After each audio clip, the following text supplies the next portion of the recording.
A partir del 13 d'octubre, les persones que vulguin formar part de la Cavalcada de Reis de Martorell 2026 podran fer la seva inscripció a través d'un formulari digital. Les places seran limitades i s'atorgaran fins a exhaurir disponibilitat.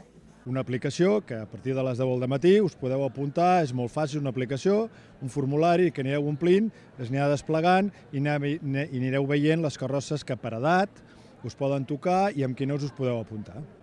L'enllaç encara no el farem públic el mateix dia 13 i el podeu trobar a través de les xarxes socials i també a la pàgina web de Cavalcada de Reis, que és reismartorell.cat.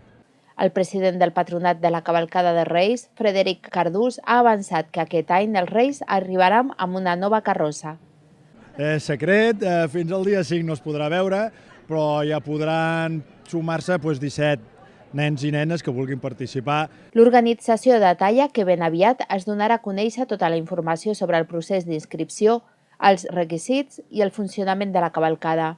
Seran entre 150 i 200 nens i nenes les que podran gaudir de l'acompanyament amb ses majestats als Reis d'Orient.